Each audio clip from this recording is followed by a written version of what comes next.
Bismillahirrahmanirrahim. Imamdin Chandu is here. I am chemistry lecturer at Hafsabuddin Kent. Unit 5 or Chapter 5 Physical States of Matter. This is lecture number 7 for class 9th Federal Board. आज हम पढ़ेंगे liquid state. पहले हमने पढ़ा था gaseous state. Gaseous state क्या होती है? वो स्टेट होती है जिसके पास डेफिनेट वॉल्यूम भी नहीं होता और डेफिनेट शेप भी नहीं होता. क्यों? क्योंकि उनके बीच में जो फोर्स ऑफ अट्रैक्शन होते हैं वो क्या होते हैं? कम होते हैं. What is liquid state? Come to the point. Liquids have definite volume but not definite shape. Liquid always contains shape of its container, or liquid always attains shape of their container in which that liquid is present. For example, water, oil, in etc. So जो भी liquids होते हैं उनके पास definite volume तो होता है लेकिन definite shape नहीं होता. So there are some typical properties of liquid state. First, evaporation. So what is mean by evaporation? Evaporation is a process of changing liquid into gas phase is called as evaporation.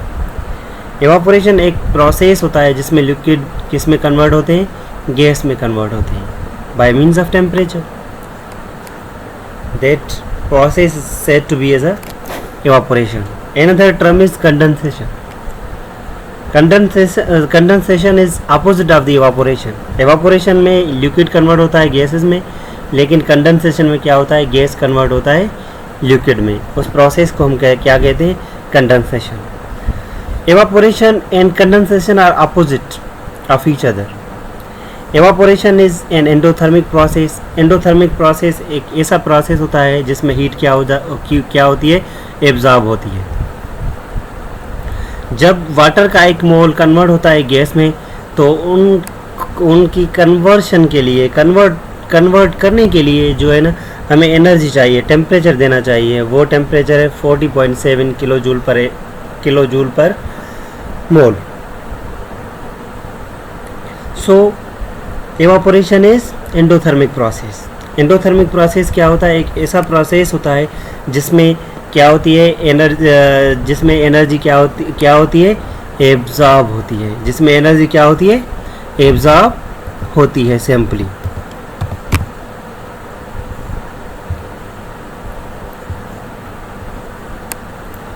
जैसे कि यहाँ पे लिखा हुआ है 1 mole of water.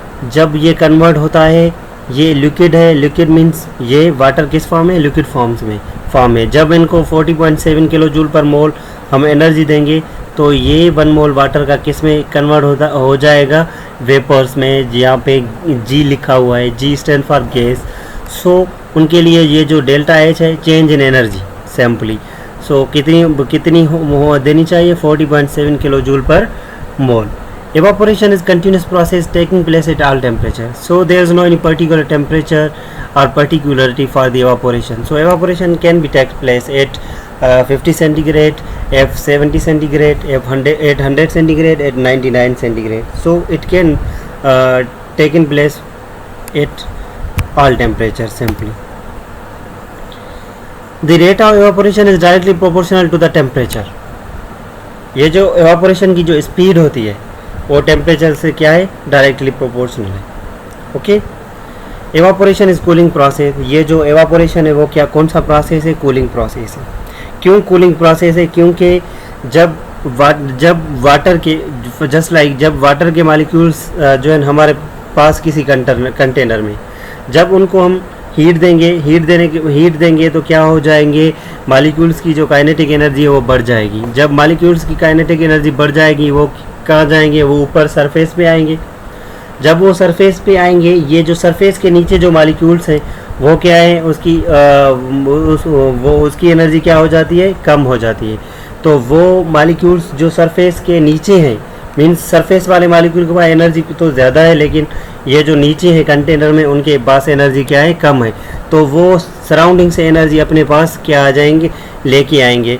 सो उनकी वजह से ये क्या हो जाएगा, ये जो हमारा एटमॉस्फेयर है वो क्या हो जाएगा, कूल हो जाएगा। सो यहाँ ये जो सराउंडिंग्स है वो क्या हो जाएगी, कूल हो जाएगी। सो इसलिए हम एवापोरेशन को क्या कहते हैं, that is a cooling process. There are some factors on which evaporation depends, such as surface area. So surface area क्या है, evaporation is a surface phenomena। पहले ही मैंने बताया कि evaporation surface phenomena है, क्योंकि वो surface पे ही होती है। Greater is surface area, greater is evaporation and vice versa। So जितनी surface area ज़्यादा होगी तो evaporation ज़्यादा होगी, अगर surface area कम होगी तो evaporation क्या हो जाएगी, कम हो जाएगी। For example, sometime a saucer is used if tea is to be cooled quickly। जब हमें चाय को ठंडा करना होता है जल्दी में, तो उसको किस में हम पुट करते हैं, सासर में, क्योंकि सासर की जो एरिया है वो ज़्यादा होती है एज़ कम्पेयर टू कप। इसलिए हम क्या यूज़ करते हैं, सासर यूज़ करते हैं फॉर कूलिंग दी टी और कूलिंग द हॉट टी।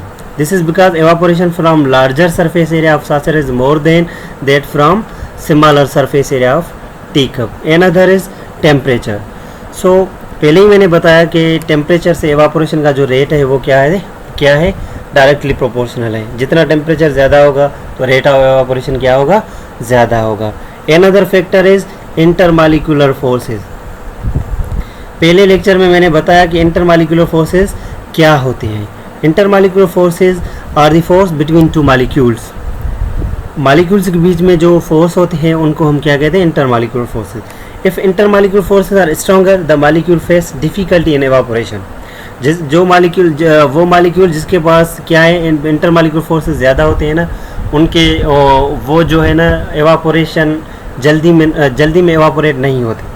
लेकिन जिसके पास इंटरमॉलिक्यूलर फोर्सेस कम होते हैं ना, वो जल्दी में क्या हो जाते हैं, एवापोरेट हो जाते हैं। फॉर एग्जांपल, हमारे पास एक अल्कोहल है, दूसरा वाटर है। ये जो अल्कोहल है उनके बीच में जो फोर्स ऑफ अट्रैक्शन होते हैं या इंटरमॉलिक्यूलर फोर्सेस वो कम होते हैं, लेकिन वाटर में इंटरमॉलिक्यूलर फोर्सेस क्या होते हैं, ज़्यादा होते हैं। क्यों? क्योंकि उनके पास हाइड्रोजन बॉन्डिंग होती है, लेकिन अल्कोहल में होती है वो कम होती है।